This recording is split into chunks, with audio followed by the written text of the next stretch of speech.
5 scores! Rick Bud. We've decided to get ourselves back in the game again with our podcast. Rick Bud and Gary Nevin. Probably the craziest story that you're ever going to hear about hockey. We're going to be coming back to you on a regular basis.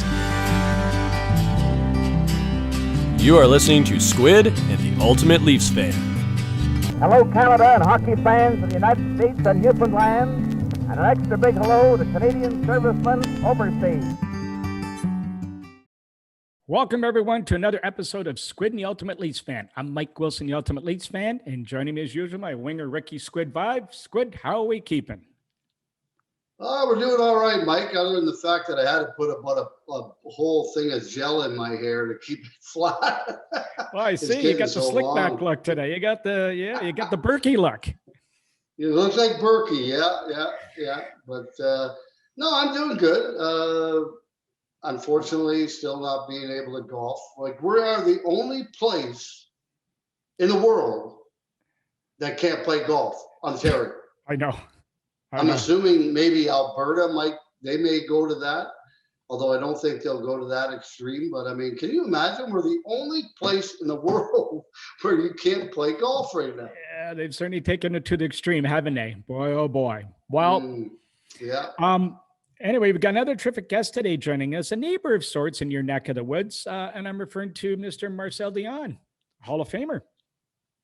Yes, he is, and been to his diner a few times, and into where he keeps all his memorabilia and stuff. And he had a pretty cool place there. And I'm not sure if he's gonna. We'll have to ask him, but he may reopen the restaurant. But I think he wants to get out of the other part of the business. But I'm not really sure. I guess that's something we'll have to ask him. Yep. Yeah, I've been there too, but it was a pretty cool place and could buy all kinds of stuff there. But we'll get that out of him when we talk to him in a few minutes. But in the meantime, the NHL, an ugly incident this week involving, no surprise to many, Washington's Tom Wilson, when there's some tomfoolery and thuggery going on. He was given a paltry $5,000 fine as per disciplinary rules set out by the league. So it's not the league's fault. That's their rule. They lose their star player in Panarin for the season as a result of this, the next few games. They weren't quiet about the manner. The Rangers issued a pretty harsh statement calling for George Parrot's head. A couple things here. Number one, first off today, a couple guys lose their job. They lose a GM. They lose the president of the organization. They get fined $250,000 today. A lot of things going on here, Squid. I would say that there may have been put into Dolan. Now, he's not exactly the most level-headed thinking guy if you look at the way he handled his basketball team. So on one hand, it was smart on their part to put it out with no name on it, but dumb for responding like they did in the press. And I suspect maybe Mr. Bettman made a call and said, all right, good play on your part. You put us in a predicament, fix it. I had better roll. And I suspect that's the result of what we saw. But anyway, there's a couple of things here. How do they handle this? And the NHL in going forward has to do something about that rule. Yeah, I mean, first of all, the Rangers, unfortunately, for the president and the general manager losing their jobs over. I'm assuming that that's what it was over, because it can't be about the performance of the team. They're in a rebuild and they're doing a pretty good job of it. As far as the penalty itself, as far as the $5,000 fine, I know I've heard a lot of people say he should have been suspended. He's a repeat offender and all that kind of stuff. I get that. And perhaps maybe there should have been something, but at the end of the day, I mean, I've been in those situations where you get into scrums and you got a hold of someone and someone jumps on your back. And I mean, the only thing you're thinking about is I got to defend myself somehow here.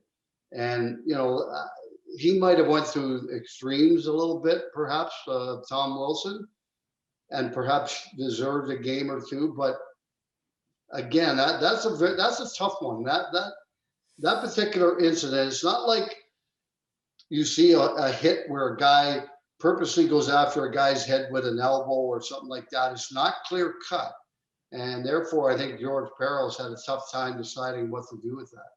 Well, exactly. And, outside of having a good last name, Tom Wilson really isn't one of my fans in particular. But in his defense, I will say that play in front of the net, he hit him in the shoulder.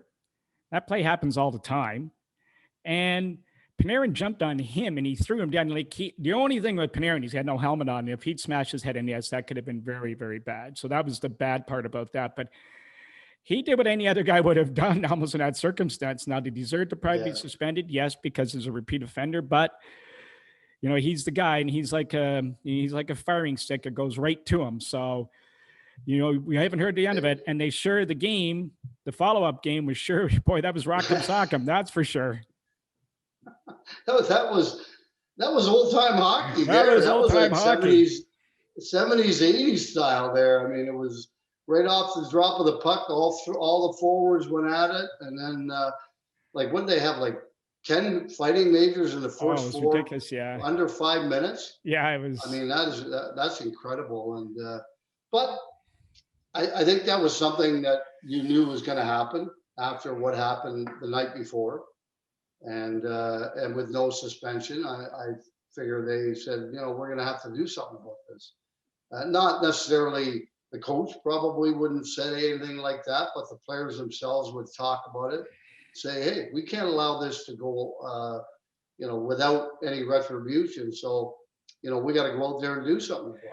Well, they did. The only thing missing last night, I think, was Freddie Sherrill standing behind the bench looking up into the crowd while that was all going on. So speaking of the Fog, which was his nickname, our Toronto Maple Leafs, when you're listening to this and watching it at this point, the Leafs will have 3 games remaining because they're playing a few hours from now. I'm recording this. Here's a couple questions for you, Squid. How would you like to see them finish? Now, the reason I'm asking this is being the first place team in the city. Here we are, Toronto Maple Leafs fans. We always have to complain about being successful. But they're in first place.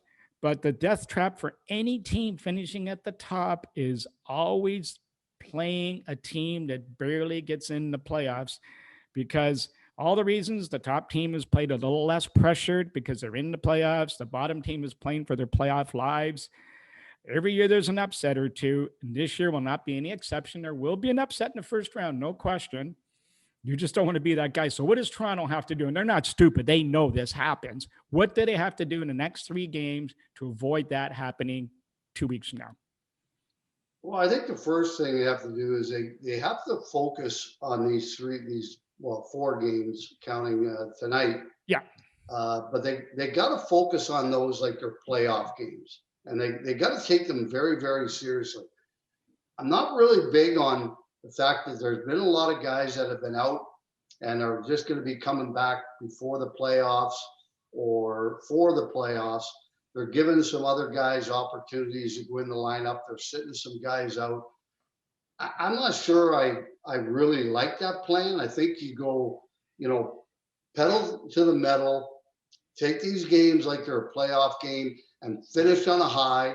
You know, there's nothing wrong with finishing with 4 wins in a row to add on to the ones they've won recently, and then going into the playoffs, you know, on a run. And because you know that the team that finishes 4th, that they're going to play every game they played for the last 2.5, 3 weeks of the season were meaningful because they had to get into the playoffs. Exactly. So they're going to be ready, and you got to hope that Toronto takes these games seriously and they're prepared.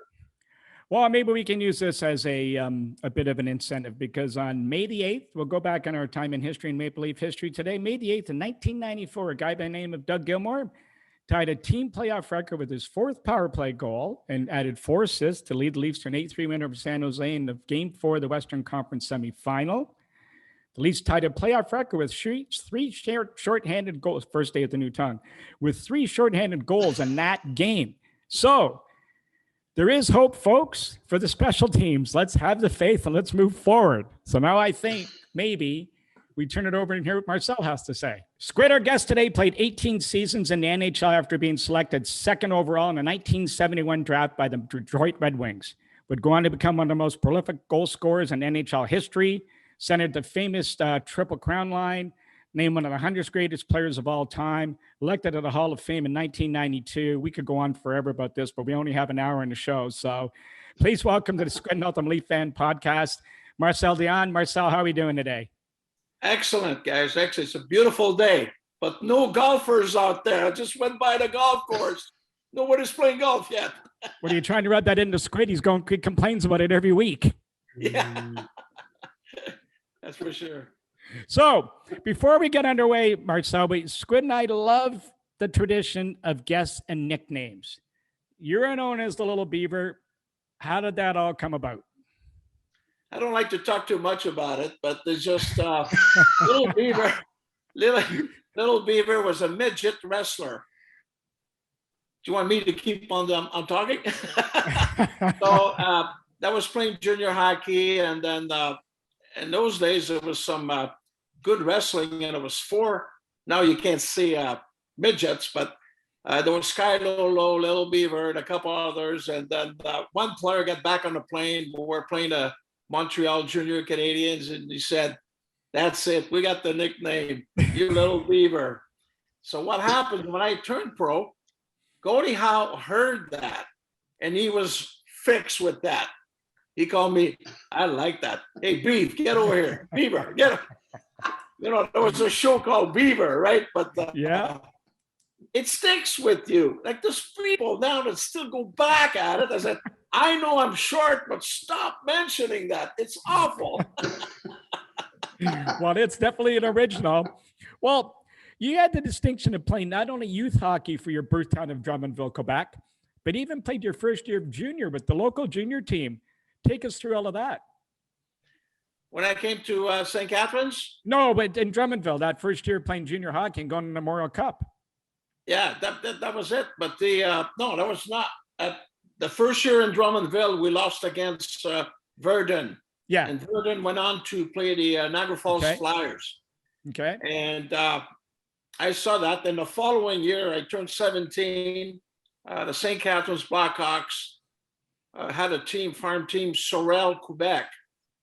And they investigated and looked into it. And I was very lucky that I had an uncle that was in the service, and he was bilingual. Otherwise, it would have been a lot tougher. I only knew yes and no. But when I walk in from school, my dad said, there's a team from Ontario, the junior team that called. Says, can you name it? And I was not even close, but there was a St. Catharines Blackhawks. So during the summer, they called me up. I went to see it. And Rick Vibe knows he's been around at St. Catharines forever. I was sold on it right away. I saw those pictures of some of the greatest hockey players that ever played in the NHL going through that system. And you got to remember this, it was only 6 teams then. Mm-hmm. So Bobby Hall, Pierre Pilote, you name it. I mean, Phil Esposito, Freddie Stanfield. So the rest is history, basically. And I think personally, as a young guy, about maturity and so on, I look back and never mind hockey, this was my biggest move, transition to learn the language and to go anywhere in the world. And I can speak French and I can speak English, even in Russia. Squid? Well, okay, so that takes us to Russia. You played in the 72 series. You didn't get to play. And 3 people went home and you went anyway. What was your impression of the Russians? Like, were you expecting them to be that good, or were you surprised? Oh, I knew they were good. I knew they were really good. And there was no doubt that, and we're talking about the series, right? 72? Mm-hmm. Yes. And I'm hard of hearing a little bit. That's not fun to get old, I'll tell you. And I'll tell you, I look back, I was fascinated the way they practiced, the way they played, but we were overconfident, Rick. We were so overconfident. We were told a few things that we were invincible.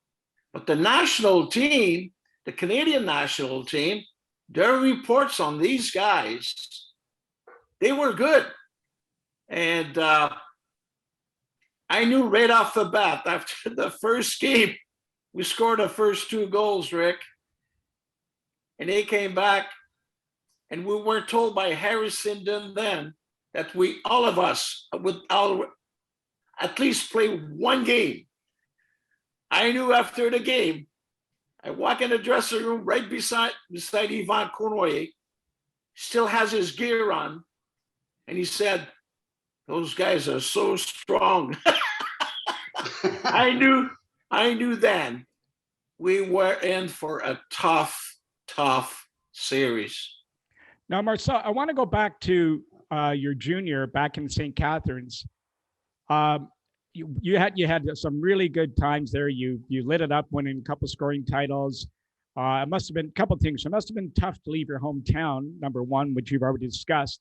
But number two, you were involved in one of the most ugly, violent, whatever word you want to use, events in the playoffs against Quebec Ramparts, nonetheless, that eventually ended up to a series being canceled. And take us through that whole crazy series with St. Catharines and Quebec in '71. Well, I'll try to be as short as I can be. Basically, the coach at the Ramparts his name was Maurice Filion, was my coach. When I left, I played junior in Drummondville, junior A, and he was my coach. So this is 50 years ago that when this thing happened. At the time, the Ramparts won. Guy Lafleur was the guy, and I was sort of the guy in St. Catharines. There was some political issues in Quebec. It was called the FLQ, and it was English against French. We had another player on our team, Pierre Guité, real tough. It was my left winger, real tough. And was not a dirty player, but you want to go, he was a very good fighter.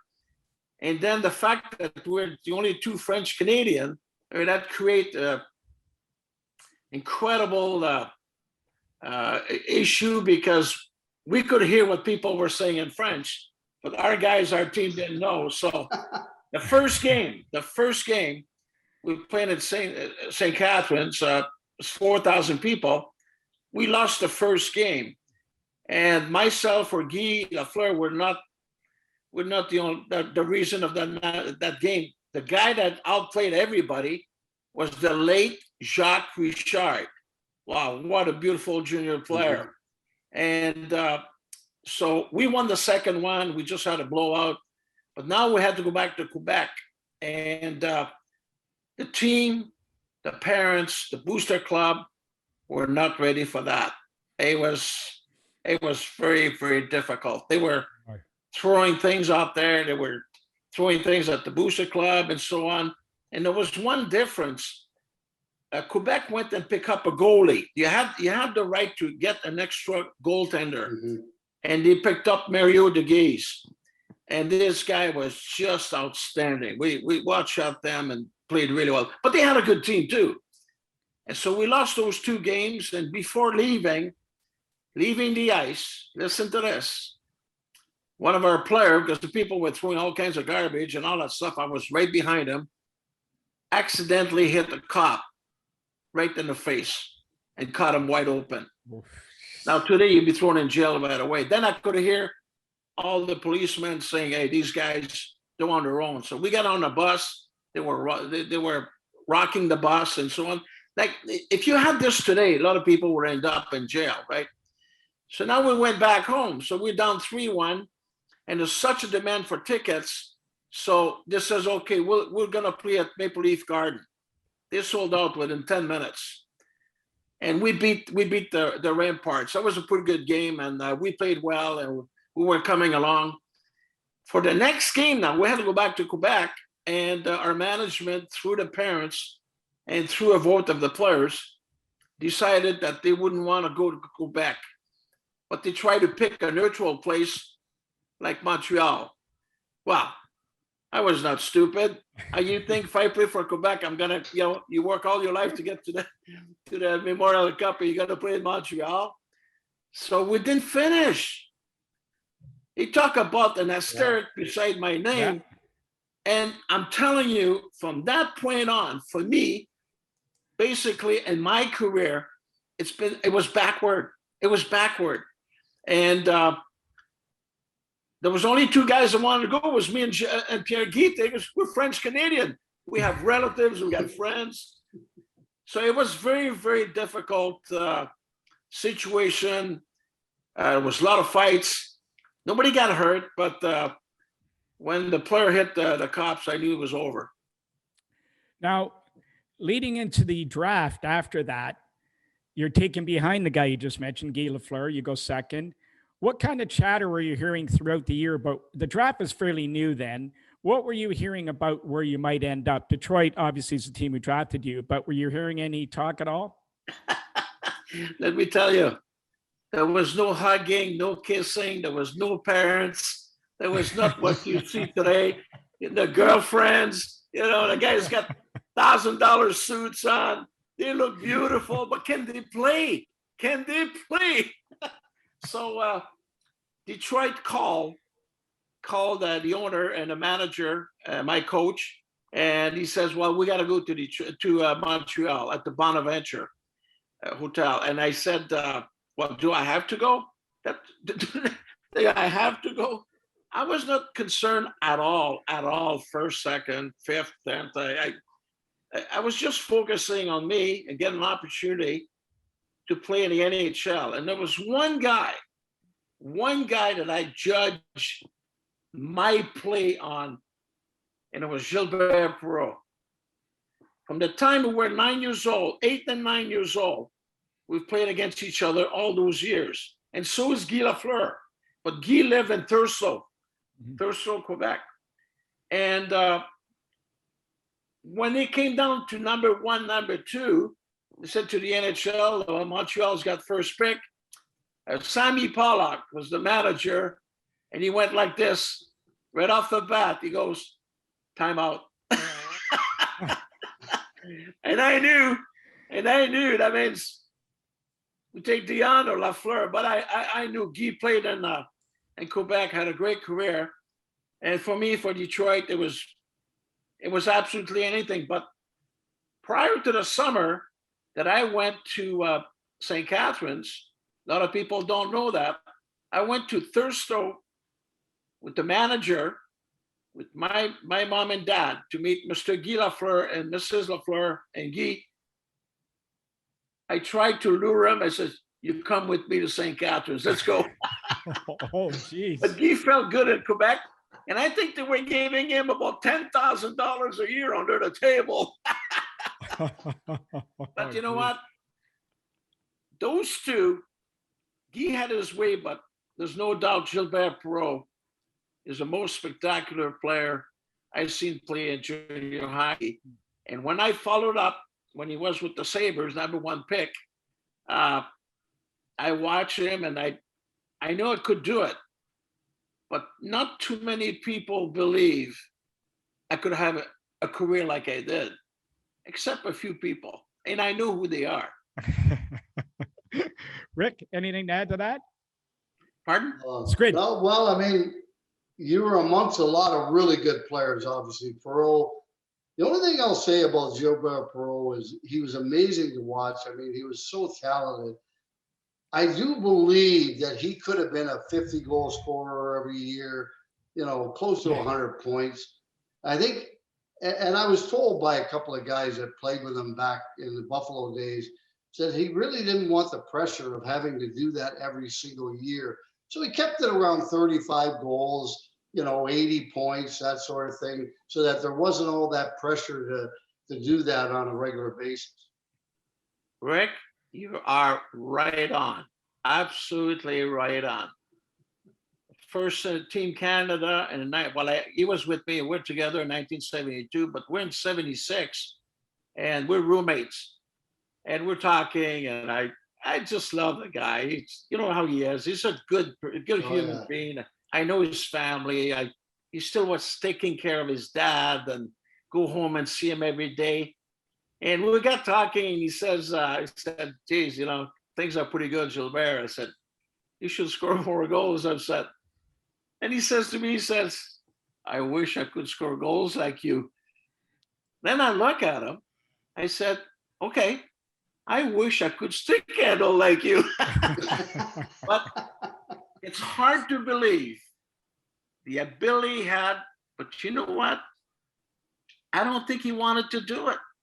He was the difference when he went to the finals against the Flyers, that I know he was. And Jimmy Schoenfeld, I know, you know how Jimmy was competitive and so on. He would get mad at Gilbert, knowing all this talent.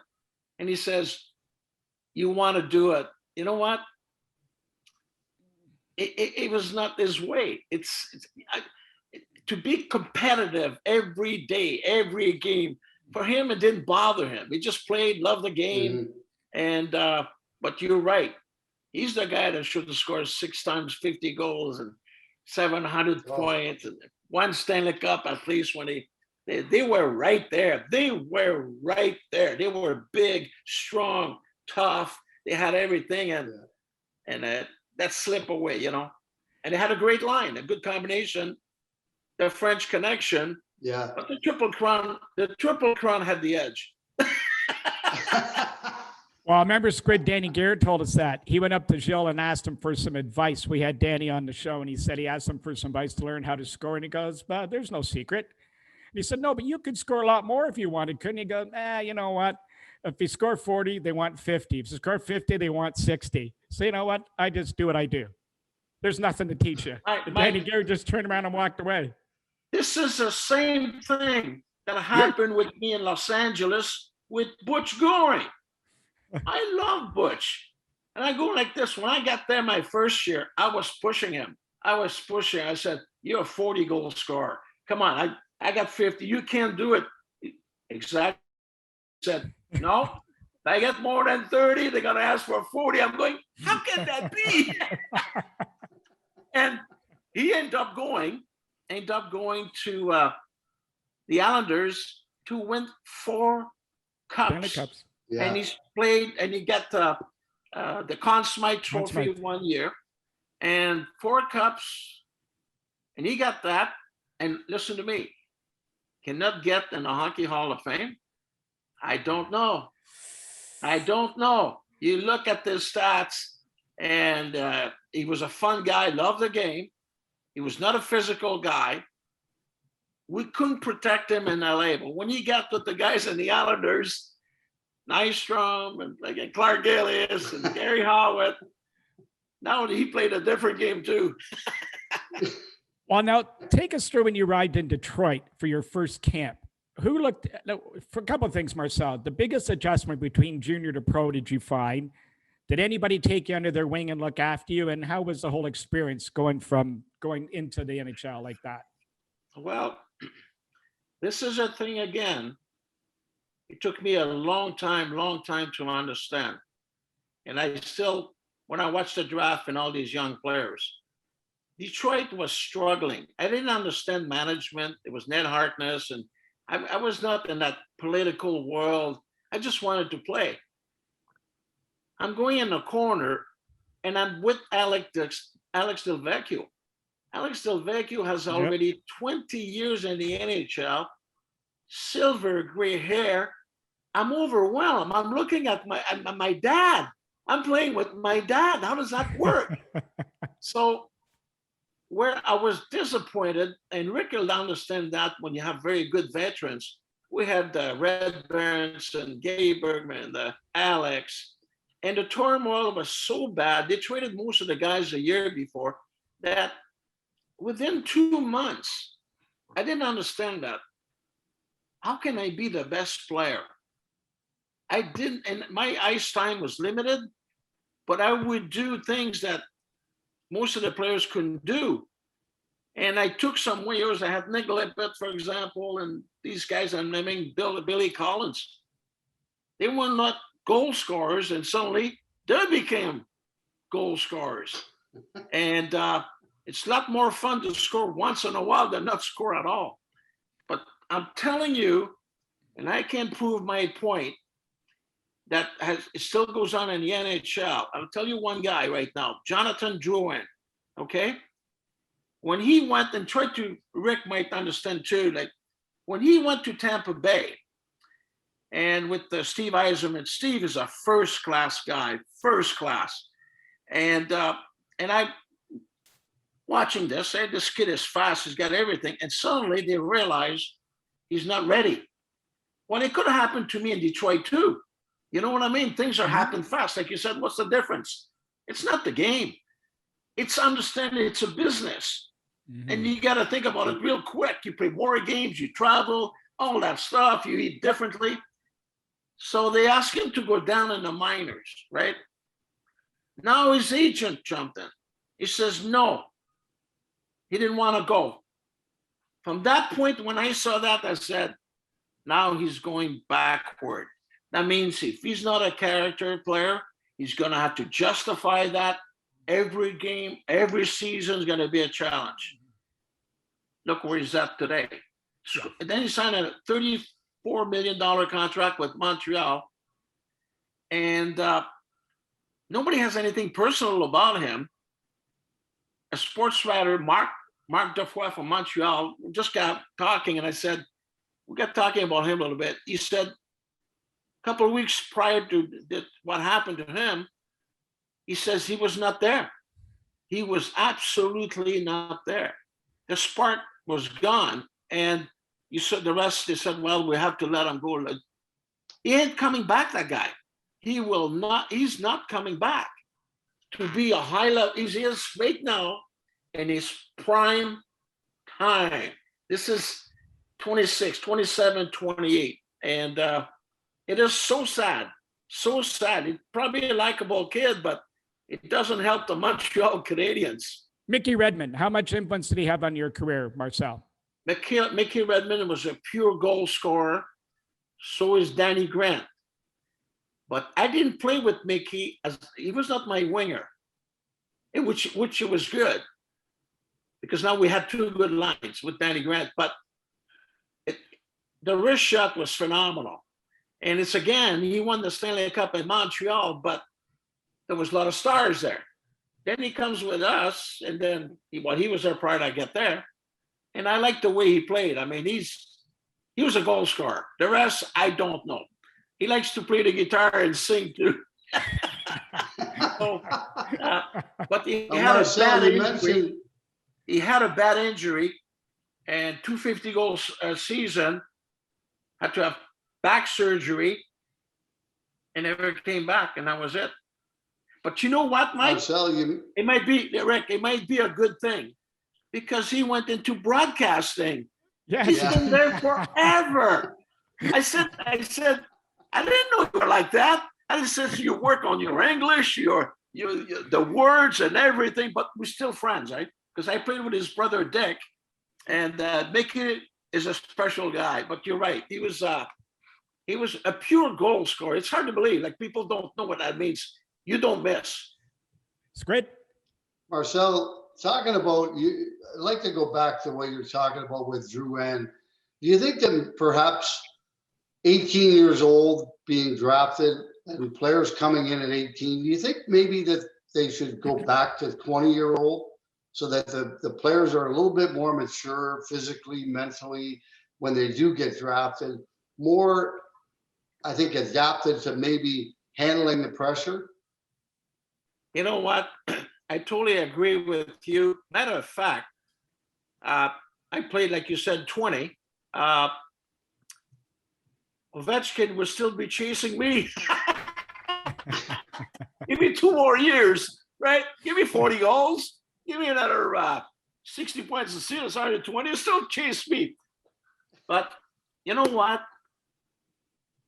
19-year-old, or by the time we turn 20, you're the guy. If you get a player that's 16 years old, think of it, Rick, and you got your top 2-3 guys are 19. Wow, this is amazing. Now you have experience, you get older guys. Now they are 16, and the player is 18, and he's gone. You know, so I think it's not for everybody. It's some learn a lot quicker, and some don't. For me, I enjoy playing the game. But once I knew about the money, all that stuff, because I saw what happened to Gordie Howe, Rick, we all know the story. Well, for me, I witnessed it. And I said to myself, who am I? Am I going to play 20 years like Gordie Howe? Gordie played 26 years, never made any money. never made any money. There's a time you turn around and people forget that about athletes prior to me. We got to make some money. And I learned from all those great players. One thing they had the passion of the game. And Well, I think, Rick, we lose more great young players to be prepared to play in the NHL. Why does it have to come down to one player right now? Think about it, McDavid, right? Every 10 years, hey, Sidney Crosby. But why, like right now, he's smoking the whole league. There's nobody around him that can become close.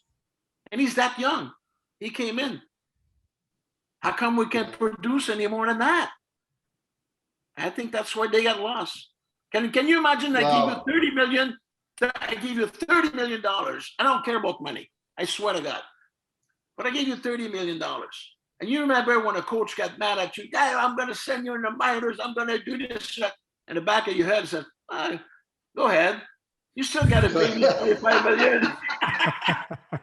But in our days prior to that, Mike, when the coaches or managers put that fear in you, you were done.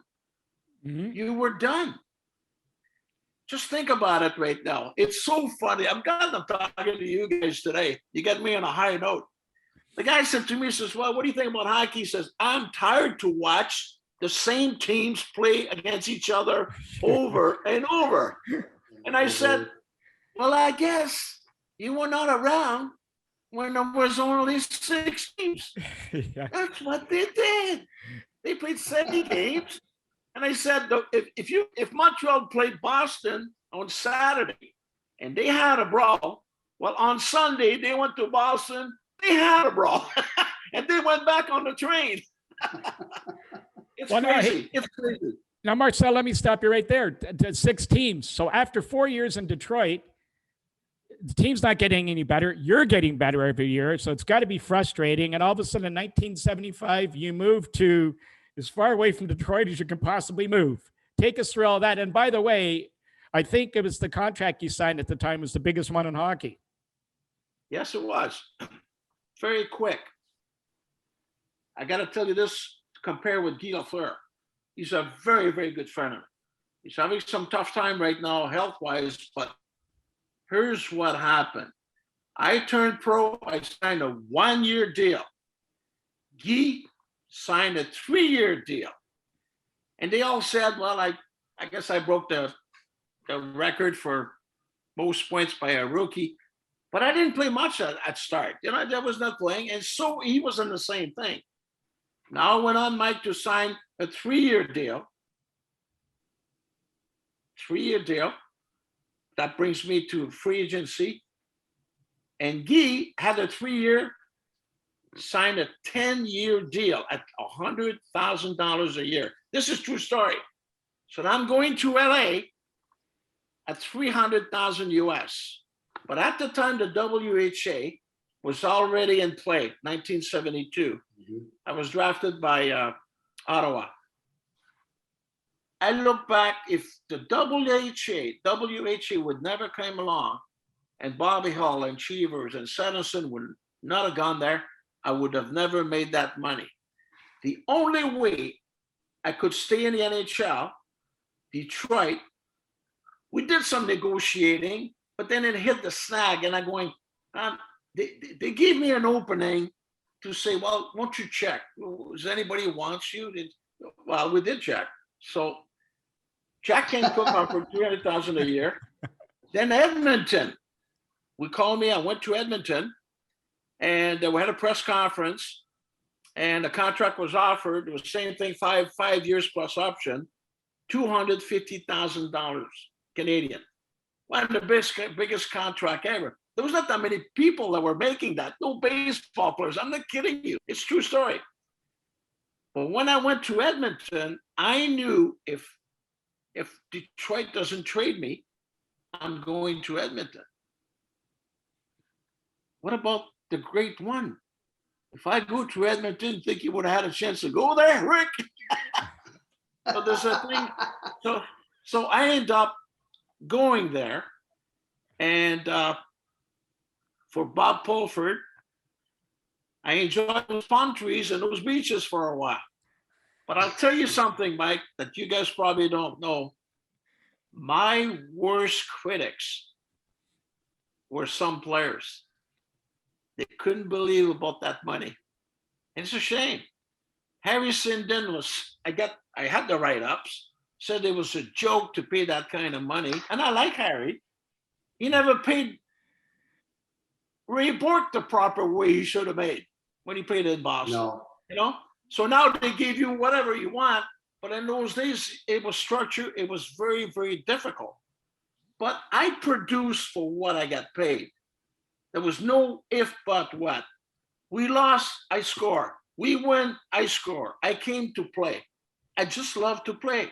And those were very difficult times, guys. Very difficult times. And for a lot of players, some guys made the most money once they left the NHL to go to the World Hockey Association. And I don't blame how much athletes make today. I couldn't care less. As long as you can play, as long as you can produce, you come, you help your teammates. That's what we want. We are fans. Make us enjoy it. That's why when you watch McDavid and even Sidney now, he's just on his way. His game is changing. But when this guy plays, what is he going to do? You never know what he's going to do. He is a spectacular, spectacular hockey player. It's unbelievable. It's funny you mentioned that, Marcel, because I had a guy who, former player who's a little older than I am. I won't say who it was. And he was very bitter at what the players make today. And he said to me, he said, how can they pay that goddamn McDavid $12.5 million? And I said, let me tell you how that happens. First of all, 2/3 of the league probably have 6,000 to 8,000 empty seats most nights. But when him or Crosby or Ovechkin or Matthews or whoever come in, they sell those seats. And then not to mention how many of his sweaters do they sell with McDavid on the back. So I said, the revenues are coming in. He's generating revenues for the league and for the Oilers. So he deserves that kind of money, not to mention that he's the best player in the league on top of that. So why wouldn't he get $12.5 million? I said, I don't have a problem with it whatsoever. I think he's earning it. And not only that, it's still only 5 years. You perform, your career is only 5 years. So you're 18, you get drafted, at 23, you're done. So it's the same thing, Rick. Better take care of your money. You better put it away because it's hard to make and easy to lose it. So, but you see the guys that play with passion. Those guys have passion, but don't have the ability. I will never criticize those guys. But it's when something, and you played with guys like that, Rick, that there's, you see, how can he be so good in practice? And when the game starts, he never touched the puck.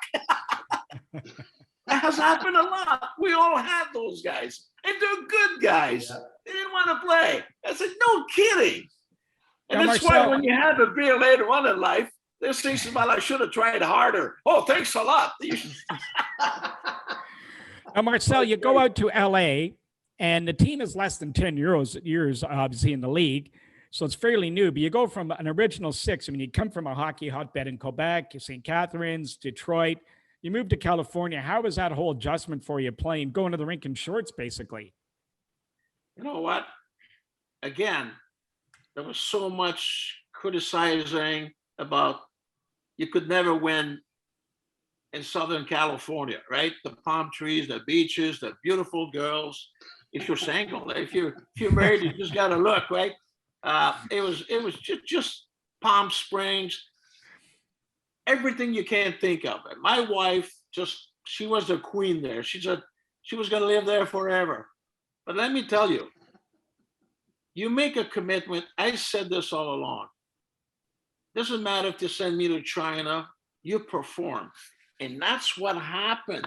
And then the management, Jack Kane Cook was too involved. They made some trades like you say, are you kidding me? They went, and this is a true story. We got our sixth pick, and the manager called me and says, what do you think for a goalie? What do you think for a goalie? I said George McGuire. I said, George, I had a good relationship with those people, you know. I said, George, please, there's nothing wrong. There's nothing wrong with our goalies. If it doesn't, you can always get one. Do not trade your first round pick. Well, guess what? They did. Do you know who his round pick was? And he knows. And every time he sees me, he reminds me, Ray Bork. And Raymond, Rick, I'll tell you a little thing. So the Legends game, right? So we're back on the East Coast, and we're playing, and I got a shift with them. He's retired by then. And he makes a pass across the blue line. He gives me a pass. I got it, and boom, it was in the net, right? That was an NHL pass. So now I go back to the bench. Are you kidding me? I go back to the bench. I sit there. He's at the end. I see him coming back and sit with me. And he says, how many of those would you get more with me playing with you in LA? He said, don't say that. And you know what? I had Larry Murphy. I had Rick, you know what I'm talking about. Having a guy like that, I said to him, I want to score 1,000 goals. Because the way he moved the puck, suck a couple guys in, I sneak in, to go boom. I had a quick shot, right? Not a hard shot like yours. But this is how we think guys don't know. He knew. And he went on to be one of the greatest player and to win the cup. 21st season, I was really happy. Because I call him once in a while. Right? I got his phone number. You can't give his phone number. So the first time, Mike, listen to this. The first time I call him, there was an answering machine because we play golf back in my hometown in Drummondville, and he gave me his personal line. So I left a message. I said, well, just let you know there's a guy that wants to talk to you and likes to do a big signing, lots of money, in Quebec City. So in the Pee Wee tournament, right? I was going there too. I'm not kidding you. I hang up the phone. He calls me right back. He said, yeah, Ray Smart, what's going on? I said, when you hear money, you call awful back. So a wonderful guy. I got to play against him in junior, Marcel. And I got to tell you, he was 16 years old at the time, playing in Sorel, actually, because I think that was his hometown. And he was able to play at 16. And he was unbelievable. And I said, people talk to me, and I said, this guy's going to be a star in the National Hockey League, guaranteed. And people wouldn't listen to me. It's like Mike Bossy when he went to the Islanders. People were going, how can they draft a guy a French guy from the Quebec League who scores goals and in a league where, and I said, hey, trust me. I said, if he stays healthy and he's probably going to play with Trottier, I said, he'll get 50 goals or more in his rookie season. You mark my words. Sure enough, 53, went on and scored 59 years straight. And then his last year with the bad back, he ended up with, 39, I think. And so, I mean, I played against these guys. I know what they're capable of doing. Again, Mike, just people ask me how I could play today in the game. Well, it doesn't go like that. It's not the same thing. There's one thing I know for me. I never realized my dad was a big man, 6'1", 6'2", 240 solid. I have never thought about my size being an issue. 5'7.5", and I think I'm 5'5" right now. As you get older, you shrink, right? So, and I'm fat too. I'm fat now. So here's what happened. Now I got time, right? I got thousands and thousands of photos. My mother kept all the clippings, and my mother-in-law and fans. I cannot believe I played that game at a high level like that. So when I watch them play, their style of play, they say, how would you do? Well, 90% of my goals were scored within 5 feet. My son, I've watched a lot of clippings, said, Dad, you ever score from 40 feet out? I said, why would I score? Shoot hard, Mr. Ned. Shoot hard, it's too high. So you get a lot closer. And the way the defensemen are blocking shots, the way they get in front, and the goalies don't bother you. Are you kidding me? I watched this young Gallagher in Montreal. I like to spend time with him. I saw him play junior hockey in Vancouver. He goes up there and he puts himself in front of the guys at 6'2", 6'3", gets cross-checked on the net, and he gets slashed. That's a game he knows. But I look at him and says, why don't you go in front and roll off? Just let them know you're there and disappear. Let the guys at the point moving the puck, right? I feel so bad for a player like that. And I remember Pacioretty, right? I say they're 6'4", 6'3". He didn't like to go there too often. He liked to be on the sideline. So Chris Gratton from Buffalo, I saw him. I see 6'4". I said, Chris, you can't score from there. You got to go in front. Yeah, it's like Pierre LaRouche. He said, they don't pay me to back check, so I don't care. But it's. I think no red line. If they would institute, go back just for a few games with the red line on, a lot of guys will be shocked how the ice are shrinking, the neutral zone. It's all speed. It's all heads up. We didn't have that. So good skaters really take advantage. And now even the average guy that was on the third line, now this guy is faster than anybody else. So they come like, boom, they're zooming and there's a lot of finesse. They're good at a lot of things. But how come when you go to the All-Star game and they do all those tricks, right? They're shot here, the puck here. And then the season, you go back and said, how come they want to score 25 goals? They should go to 80 goals. So hockey is not basketball. It's a stick, it's a puck, and you have to be aware of your surroundings. So did you guys watch the Rangers last night? Yes. Oh yeah. Yeah. Hey Rick, that was the old days of the Flyers. Let's get over it with. Let's have all the fights and let's play hockey. Well, now, Marcel, I want to ask you something. You're going along, you're producing in LA, going very well. And then these two kids came along by the name of Charlie Simmer and Dave Taylor. And you get hooked up with these guys, and somehow there's a little chemistry there. And you guys form one of the best lines ever in the NHL. How did that all come about? And talk about that. It's, and I'm going to add with when we got Jimmy Carson and Luc Robitaille, you'll see what the story is. So I got there and the trainer comes in, he says, geez, this kid, he says, that was Dave Taylor. We're practicing.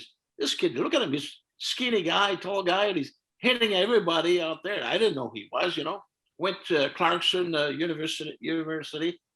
So it just happened we start the season and boy, he was there. He was there. Like not necessarily a goal scorer, but a playmaker. He comes to play, nice guy and so on. So we got there. Training camp starts. I've got Murray Wilson. We traded for Murray Wilson, and but Murray got hurt, and it wouldn't happen. Then we traded for Danny Grant. He was my winger in Detroit, and came in and did very well first few games, and he got hurt also. Then Charlie Simmer played in Oakland, and tall guy, good-looking guy, but I knew who he was. Just didn't play that many games against him. So he replaced Danny Grant in Detroit. Here's what happened. Rogie Vachon was traded and played for Detroit. I scored 4 goals on Rogie. 4 goals. It was just, how can you do this? I says, well, we didn't have goalie instructors in our days. So I was the goalie instructor with Rogie. One here, score. One over there, score. Between the legs, score. So Rogie, I said, I knew his weakness. What are you talking about? In that game, Charlie had a couple assists, Dave had two, and that was the Triple Crown was born. But watch this, mate. Jimmy Carson, first round pick. This is the first time in the NHL I finally saw some good young players. Luc Robitaille and Steve Duchesne. I look at them, I said, that's the way it was. Young and stupid. But they come to play, they were there. So Jimmy Carson, I found him a house where we live. It was like, wow, some pretty nice places. And Luc Robitaille, I said, you got to stay with me for a couple of months. I wanted them, and Steve Shane, I found him a spot. I said, you guys got to come out of that gate. You got to come out of that gate. You can't fall behind. You got to learn the game. It's pretty tough here. It says, they talk a little bit about the game, but not as much as they should. Where you guys came from. So we start the season and everything is going fine. So Jimmy comes in one day. He would come for the pregame meal at the house. So look, he's not happy. I said, what's going on? He says, I don't have any wires. I said, what do you mean you don't have any wires? So I had Luc Robitaille and Dave Taylor. So I said, what do you mean? He said, well, I don't have any wires. Then I jumped on him. I said, Jimmy, you were our number one pick. You were drafted for one reason, a center. You're a superstar. That's what they told me. You played in Verdun, Quebec. I said, now, you have to make the wingers better. They ain't going to make you better. You're already better. He was so mad. Honestly, God said, okay, but then we'll make a deal. I said, Dave was laughing. I said, you take Dave Taylor, and I'll keep Luc every time. And Jimmy went on to score 50 goals. I mean, it's incredible. But again, between Jimmy and Luc had more passion about the game. Jimmy was already a businessman. He's been very, very successful. Good guy. But he didn't have the passion that Luc had. And the trade for Wayne Gretzky and Edmonton was totally unfair for him because he took a verbal abuse with that. And he's a nice human being. So I had three young guys that I enjoyed. It was so much fun to play with them, but management was here, management was there. And then I left. So talk about New York. How did that all come about? In New York, how did you end up in New York? I could see that there was something wrong. Pat Quinn got suspended because he already signed a deal with Vancouver. I was devastated. Honest to God, I love Pat. It took me a while to get over. We talk about it. I could not believe he was leaving. But he was promised that job, eh? He was promised that job as a general manager. And we went to play overseas in the World Championship. And that's when Jerry Buss signed Rogie as a manager. So it got to a point now I had to realize, where do I fit in? Mike Murphy took over the team, and I asked Rogie, I said, listen, I wanted to know with the contract, what do you guys want to do? Let's talk about it now. It's not going to make any difference. Less money, more money. It was what do you want from me? We've got some good young players. I don't need to be the guy. I've been the guy forever. It doesn't bother me if I play 5 minutes because I know I'm going to score one at least. Or just to be around those young guys, protect them, making them better players, understand better. So I just said nonchalant, I said, well, if you don't think I fit in, I says, well, just trade me. So I kind of walk away, went on Monday. I went to the barbershop, but before I left, I told the trainer, says, just let me know, because it was at 12 o'clock, that thing says, so if there's anything, it's just why he said, Marcel, don't go too far. There's a big trade coming. Then I told him, I says, it's me. When you said that, I said, it's me. Went to the barbershop, get a phone call, get back to the office. You just been traded. Phil Esposito came and got you. At that point, I knew my career was over. It didn't matter. I still have maybe a couple years of really, because it gets old after a while. You know, like how many times you want to take a shower? How many times you on the bus, off the bus, on the plane? You don't sleep. You don't get a. We hardly practice. We didn't have great facilities. You should see the facilities they have, Mike. And when I went there, true story, I had 5 coaches during that year. When I went to New York, I had Tom Webster, Phil Esposito. Then I had Wayne Cashman. And went to training camp. They got Michel Bergeron. So you take a year with Mike Murphy, I had 5 coaches in 1 year. How can you perform? But I'll tell you this one now. When I got there, with the schedule they had, the traveling and so on, and the teams I played for in Los Angeles, there is no doubt in my mind we would have put up more W's. A road trip for the guys. Listen to this. Oh, we got a big road trip. Where are we going? We're going to Hartford, come back. We go to New York Islanders, we come back. We go to the Whalers, we come back. And we're gonna drive to Philly, jump down the road, and we might have to work to fly to Washington. You were home. I've been on the road sometimes 21 days. You get home, I watch guys, you become those movies, the zombies, right? Guys are lost. You are injured. You have an injury, Mike, on the road. Yeah. You're doomed. We didn't have, all it is was ice and hot packs. You had to rehab yourself. It's crazy. I look back and said, but it was worse in the original 6. But New York was exciting. Different people. Listen to this. That you play for the Yankees, the Mets, the Jets, or the Giants. When you're good, they love you.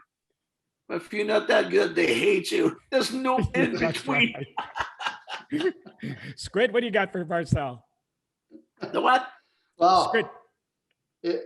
I got to agree with Marcel about the one thing I took away from everything you talked about already is a passion part.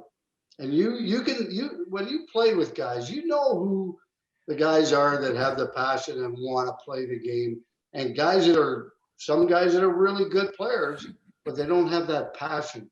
So they don't achieve the greatness that they probably could have had they had the passion because they're that good.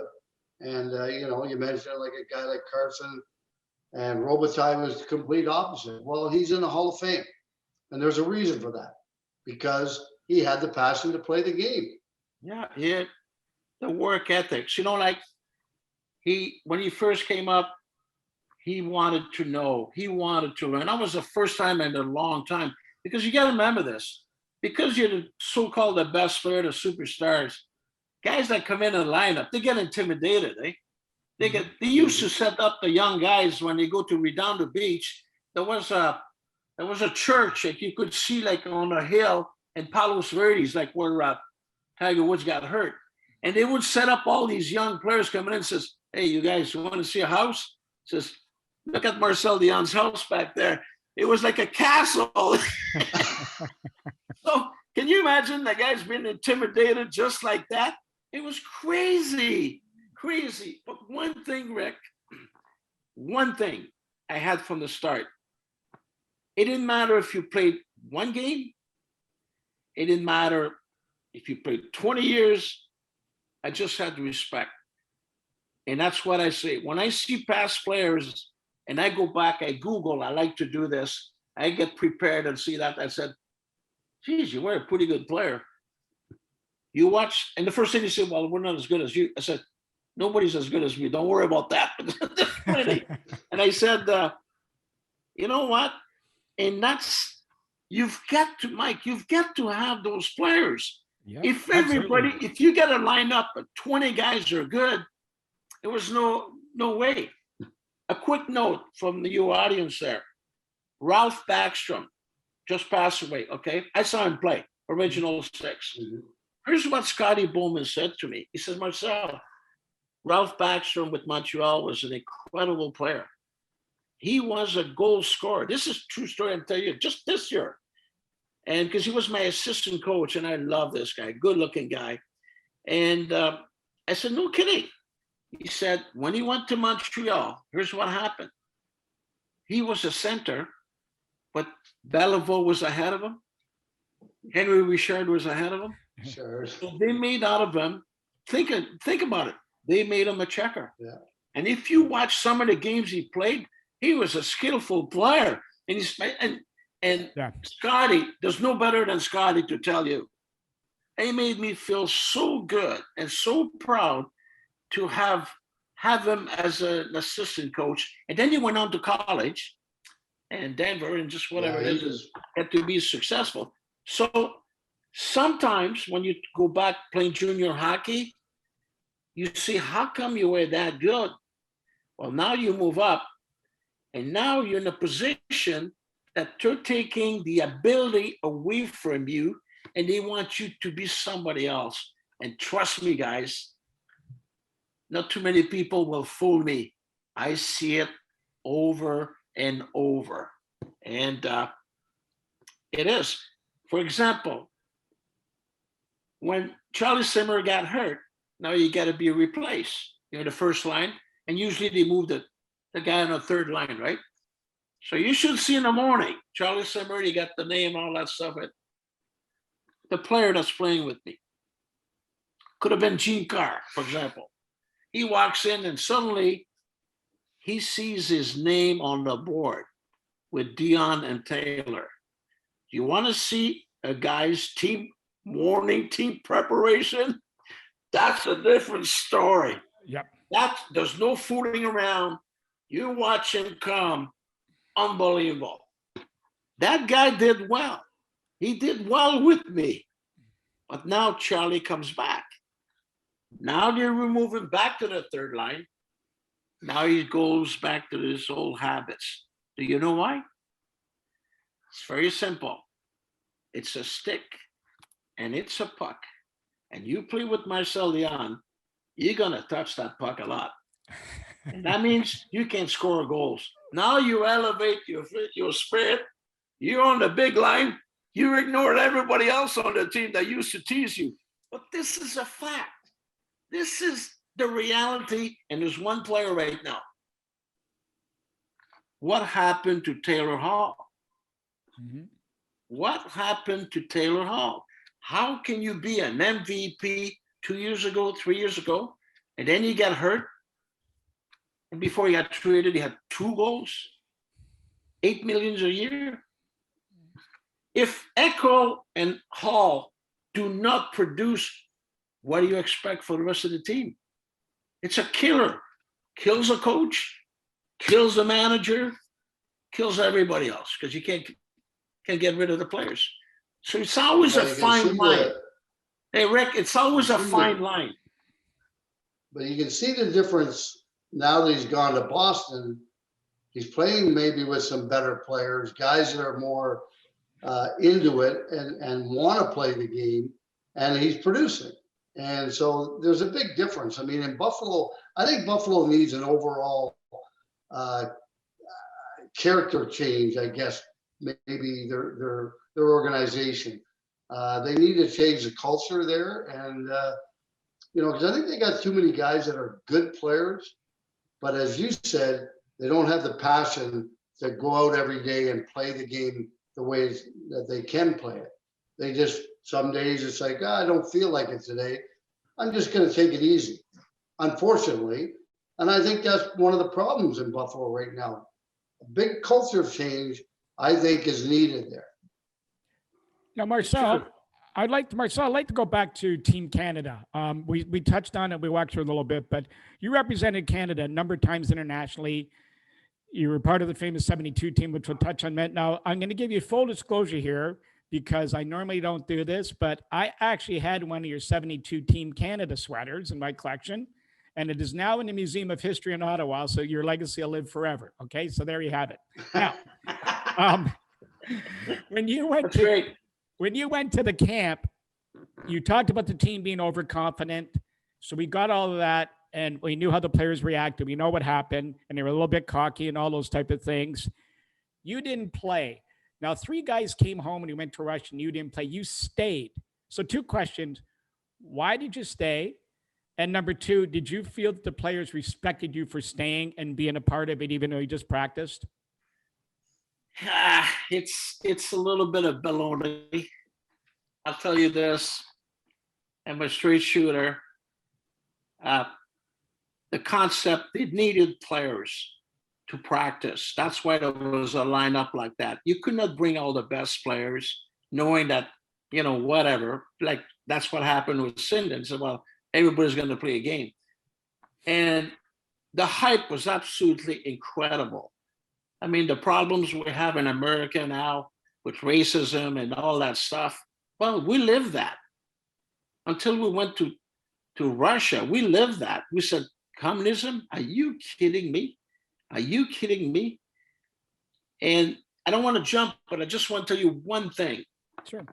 For me, hockey was all irrelevant. I was watching all my idols. They were phenomenal with me. Rod Gilbert, Connery, the French guys, Serge Savard, Guy Lapointe. Kenny Dryden doesn't say too much. He was writing a book. Gary Bergman plays his best hockey ever. G.P. Parise. I mean, Pat Stapleton, Bill White combination. I mean, and a lot of guys became Hall of Famers, but there's another team that was pretty good there. Those guys were as good. And for me, the fact that my career, I never won a Stanley Cup, those situations were my playoffs. The games I didn't play, then I would play at a high level. But that Russia series, and I'll be very short, and I was going to tell you on this. The greatest thing I saw, I was on the bus, and Bobby Orr came along. Bobby couldn't play. And Phil Esposito said to Bobby, there was kids all around the bus, and all the soldiers were there, man. They got their guns, they're already there. And we brought a lot of sweet, like chocolate, gum, and all. They didn't have that in those days. And here's what I learned.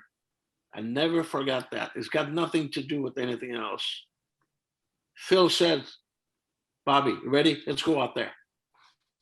They both got out of the bus, and they went there to those kids giving stuff, and the kids would drop, and then soldiers stepping on these kids' hands. Are you kidding me? On their hands. So he became like, is this it? Is this what it's all about? I mean, then he became not a game. He became about a system, a free country against communism. It was a joke. We were told, oh, these guys don't drink, they don't smoke, they're just an incredible athletes. I said, oh yeah, they didn't smoke and they drink a lot of that vodka. So for me to be with all these guys, and here's what it is. I went by all of them and scoring. To me, I don't deserve that.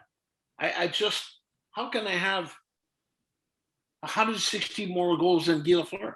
How can I have 3 more 100 points than Guy? Does that mean give me a Savard, give me a Robinson, give me a Lapointe? I think he would have scored 6 seasons, 50 goals. You got those guys. You played with Bordy, right? Salming? Yeah. Makes a difference. Yeah. Makes one guy. That Makes a big difference. But these guys were they were competitive. They were cup winners. They knew how it takes to win. When I went back in 76, and I was in Los Angeles. 72 was the same. It's just like, it was slow motion. The game was slow motion for me. It was a joke. That's how it can happen. And that's where you're in that zone. People don't understand it. You play basketball. How can you make that? It's going in. I was in that zone. And then when you start losing that, you say, whoa, what's happening there? It doesn't matter how much you practice, it ain't coming back. But I played with these guys, and they were so good to me. And the reason the guys left, Punch and Black was not an easy guy, yeah? And he kept on calling those guys to get home. Punch didn't care anything. He was under Harold Ballard's system, right? And it didn't take much for the guys to leave. But they asked Harry Sinden, this is true story, if it was okay for them to leave. And don't forget Vic Hadfield. Vic Hadfield was a different story. He played some games. He was a veteran with Jean Rattel and Rod Gilbert. That was not acceptable. But the other three, what are you going to do? There was enough players. When they got off the plane in Newfoundland, well, I think Labrador, I don't know where it is, somewhere, they got hit. And this affected Gilbert Perreault forever. He never got over that. And Harry said it at 87 years old. They had an interview that biggest mistake he made, it was that he promised everybody they would at least play one game. I didn't really care after that. When I was there, and I'm lucky, I brought my girlfriend. Rick, it's the same girlfriend. I'm still with her. So there was nothing else to do. Guys were sleeping all day. You're not playing. What do? Well, you got to go and see the castles, the church, and that stuff.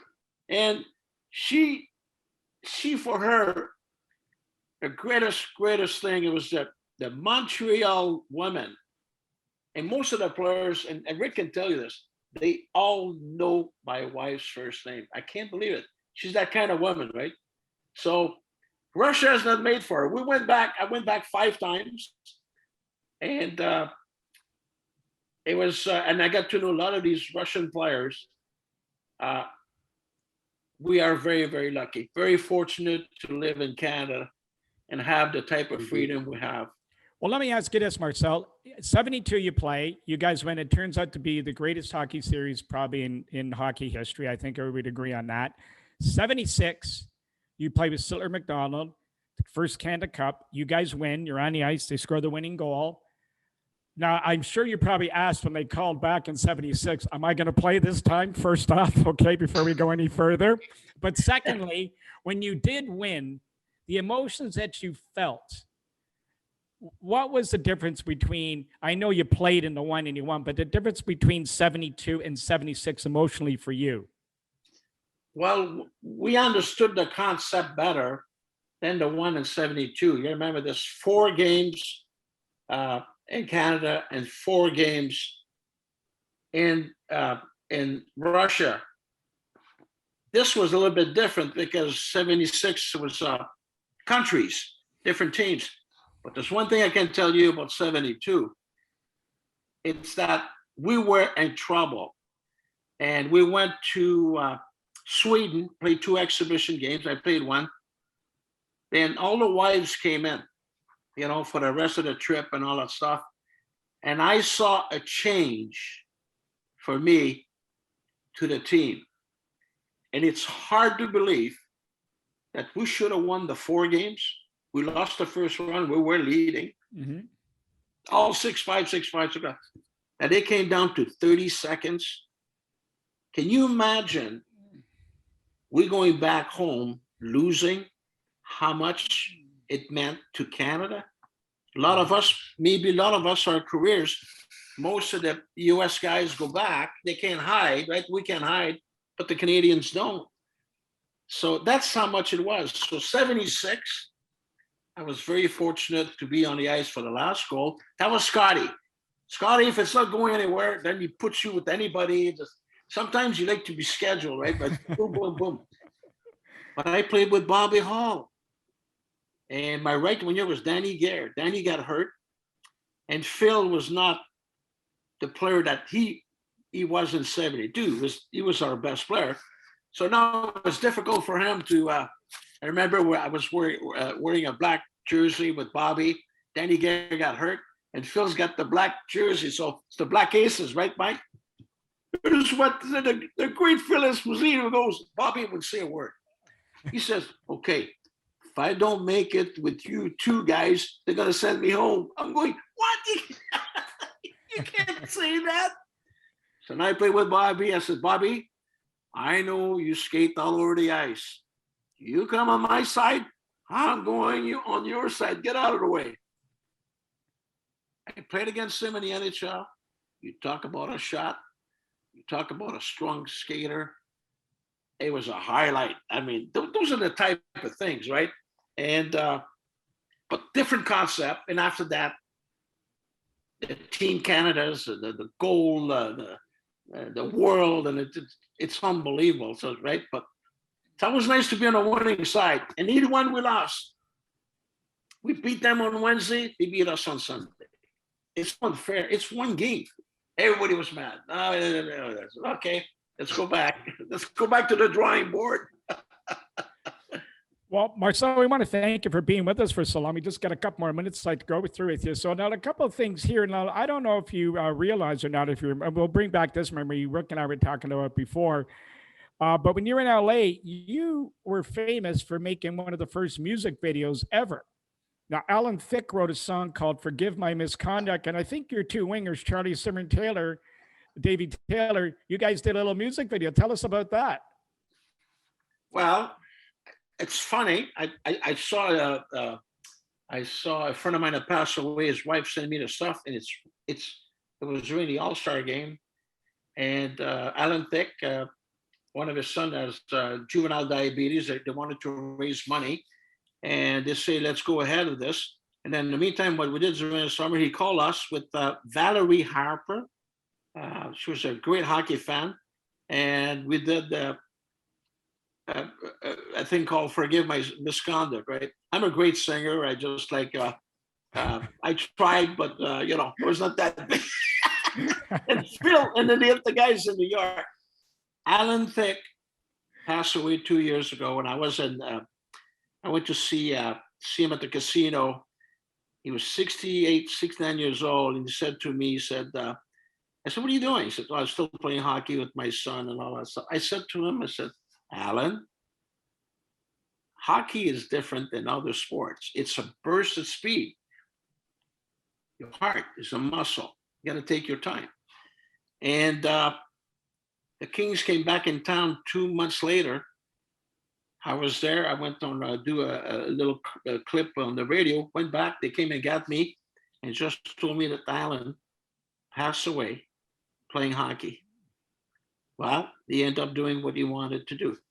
One of the nicest person I ever met, and very talented and very good to the players. He was really good for Wayne Gretzky going there. Yeah. He brought a lot of stars over there, but this guy was very talented. So we did that. And from that point on, everybody thinks you're a real singer, right? But we went on the Gong Show one time and we started to sing, and within 10 seconds, we got the gong. I said, you kidding me? We have to put the whole gear on, Well, do you remember? I remember seeing that. I remember the bell-bottom pants and the I mean, it was incredible. It was so great. I mean, at the time when you guys did that, it was kind of, I mean, a lot of people thought it was funny, but, I thought it was something that, you guys were doing for charity, and I thought it was great. It was awesome. Hey, now, Marcel. The thing is, there is a human side of it, right? We were exposed to a lot of stars, and I never fell for it. A lot of them. I mean, they were just wonderful. A lot of Canadians, they come to the game, and they're human beings too. But when they get in that crowd, it's not the same thing. You got to remember this. They are worldwide renowned. Little Beaver walks in, nobody knows, I walk in with Eric Lindros, they all look at Eric, and it says, holy geez, who's that guy, that little guy? Well, 731 goals and 1,771 points, never had a concussion. You got to be lucky. Hey, now speaking of which, lucky, I was told by Bob Morgan, who you remember from LA, the producer. I was speaking to him yesterday, trying to find a couple stories on you. And he said, actually, you have an eye for talent. He said that when he went to visit you in Drummondville in 1986, you told him about a young singer in Quebec by, I think her name is Marcel Dionne. And then she became a star. You said, watch for her. So you told that story. Well, when my young brother won the Stanley Cup in Montreal, she was in the dressing room. That was the voice of Celine Dion. That was well, you want to know what it's like to be a champion? Her husband was a real amateur. A great fan of the game. And I played golf a couple times with him, and I was a big time gambler, but a nice man, philanthropist, and so on. So there we go. You all meet each other, and he says, "Well, we're just all the same, Just the quicker you make the adjustment, because you got to remember, a lot of these actors, actresses, like they don't do too much. Just they live a big game. I got a couple of guys that are managers, and it's a different. I'm very thankful I got that same girl that I took to Russia. She knew what it's like to be poor. So she said to me, Rick knows that. I said, let's get married. That's enough. I want to have kids that come from a big family. She says, okay, no problem. She says, okay, you're going to marry me? We're going to get married? She says, yes, there's one condition. What do you mean one condition? She says, very simple. You make the money, I will spend it. She's done a pretty good job. Now, Marcel, for all your accomplishments, and you have a very, very impressive resume, are there any or one that stands out that you're especially proud of? Pretty tough to pick, but if you know what? It is very, very simple. It's my uncle that took me to the arena at the age of 8 years old. It was not my dad. My dad worked. I was born in front of a schoolyard. I was not allowed to play. I just told you all these rules. I broke all the rules. If he just passed away, and if he doesn't take me there, who knows? Somewhere along the line, you gotta have a little break. The Sawyer, they were the family. They were all athletes. I watched them. I learned baseball. I played every sports with them, and but I was the pride. They couldn't go to a higher level. And I went back for years to sponsor a golf tournament there to bring back all these seniors, senior hockey before the expansion. That was tough. It was a senior American League, and that's it. There's only 6 teams. Then the expansion, then they got a shortage of players. All my heroes, my guys won the Allen Cup that year. And 3 of them went to played in St. Louis, different places, but they played in the NHL. So for me, it was a compact thing that I said that athletes got to go back. I listened to those stories. I don't care what you have accomplished. How did you, what happens? It's the thing that triggered on you. Don Perry against the Edmonton's famous comeback, losing 5-0. There we go again. What's this? And I'm sure Rick's got some. We're in the dressing room before the first game, and we had battles with Edmonton. We never knew how many goals. It was going to be a lot of goals. It was wide open, right? Bernie Nichols loved that, wide open. So he goes like this, Rick. He goes, Dave Lewis, how tall are you? 6'3". 210, 215. Jerry Korab, 6'4". Rick Chartres, 6'2". Charlie Saber, 6'3". G.P. Kelly, 220.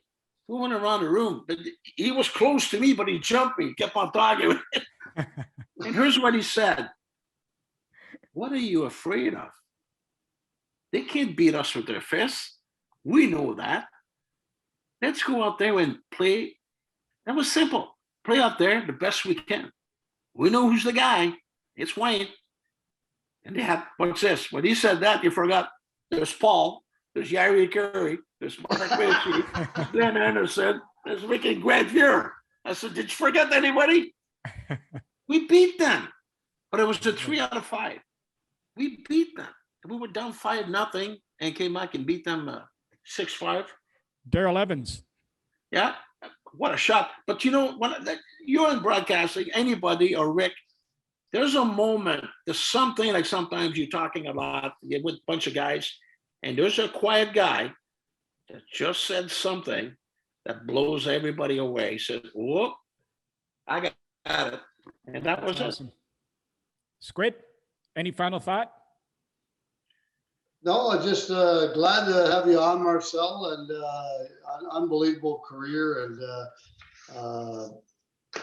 I mean, what the hell can I say? I mean, here's what the deal you're is. sixth in points, sixth in goals, and sixth in assists. So Right. that's pretty damn good. We have, you got to tell Mike, we have our gig together when we travel and being. Oh, yeah. And I'm always going to, he says, Rick Vive. And I said, yeah, Rick, I said, what, two years of 50 goals, right? And Rick always come back really quick, says, I had three. And you know what? Well, Marcel turns around and he says, I had 6. And I said, but how many cups do you have? The same as me, 0. So it's fun, Mike. You guys put on a good show. It's a lot of fun. The danger with social media, I was asked to say something. Yes, please do. Jack Eichel and Buffalo. And I watch him. I watch a lot of games. I only watch him. I have my definition of him and so on. And I said, when the Buffalo News asked me, I said, I cannot do it. I says, I had my time and now it's their time. Because if I say what's really right and very constructive criticism, there's a lot of people that are just going to give it to me. You're jealous because you don't make the money he's making, and it has nothing to do with that. You just see a player like that to excel, just excel. And then when you excel, you just what happened to the Bills. How long have we been waiting for having a quarterback? And suddenly, thank you very much. You don't have a quarterback, you do not win. So you gotta have that guy, that one guy. And then Ray Bork said that a long time ago. He said, you need a goalie, one defenseman, and one center. Now you build around that team. Thank you, guys. Yep. That's great. Marcel, thank you so much for joining us today. Thank you very much, Rick. We'll see you on the golf course. We'll see you guys. You bet. Well, Squid, I'll tell you what, talk about the Energizer Bunny. He is just the greatest. Well, he's a very animated individual. There's no question about that. He speaks his mind. Yep. He doesn't hold back when he has something point he wants to make. He certainly doesn't hold back. And I admire him for that because, I mean, like you said, like he's not the biggest guy in the world, but he had a heck of a career. And I think a lot of people probably would look at him now and go, how did he ever do that in the National Hockey League? Well, he didn't have to be big. As long as you had the heart and the skill, which he did. And that's the one thing the one thing that came through loud and clear from him was no matter what was going on around him, and the overused word today, adversity, all that stuff centering around and circling around him, he went in there. And the number one thing is he's a hockey player. He did his job. And that's all he ever focused on. And it came through loud and clear. And that to me, very, very honorable. Yeah, very, very loud and clear. And, I love the fact that he's like that. I mean, I think I was very similar in a way. I mean, there were times where I said things maybe I shouldn't have said. But by and large, I was kind of the same way where it's like, whatever. I'm here to play hockey. I can't deal with, all the bullshit that's going on around us. I got to go out and do my job. And there was times where I did speak my mind, and sometimes it went over okay. Sometimes it didn't go over very well. But when it came to getting on the ice, it was like, okay, nothing else matters now. Everything is out there. It's the door's shut, and I'm in my special place where I got to do my job. Well, you can see, and the thing too is out in the West Coast, out of sight, out of mind, basically. So people never really knew how good those guys really were. And I wanted to get into that with him a bit, but he addressed it when he went to New York and said his teams in LA, man, oh man, he realized then playing in the East Side how good his teams really were, and just the lack of travel or the traveling issues and all that just weighed on them and where they were playing, because they certainly had the talent if you listen to the players that went through there.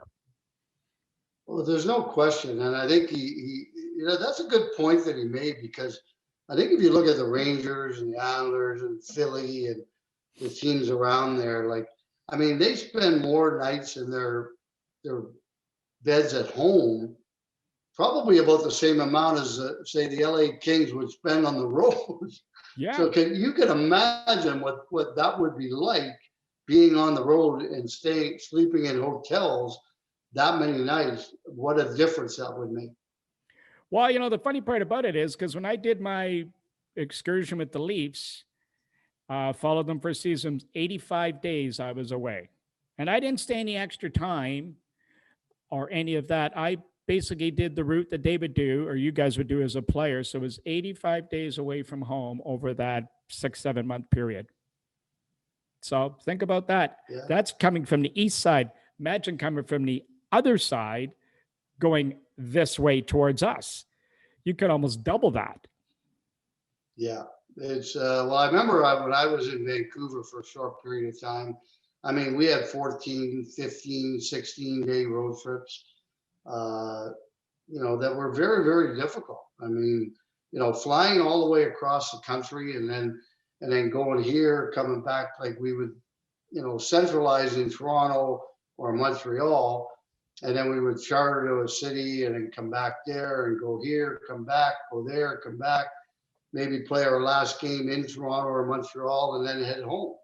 And but it would take you, by the time you got home, it would take you 2 or 3 days to recover from the time changes and being on the road that long. It would take you a little bit of time to recover.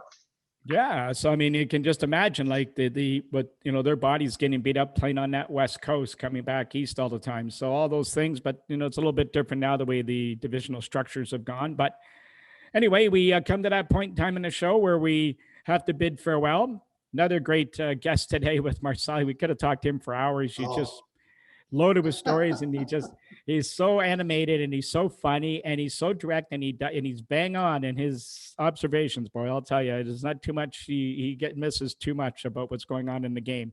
Anyway, folks, you can find us at Squid and the Ultimate Leafs Fan.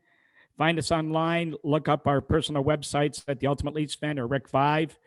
We'll be coming at you next week with another guest. We're looking for a new twist in the show. We hope to be able to bring you next week, so watch for that. Anyway, everyone, have a good time, and let's hopefully get the Leafs get a couple wins in the playoffs. We'll be talking about next week. Till then, everyone, have a great next 7 days.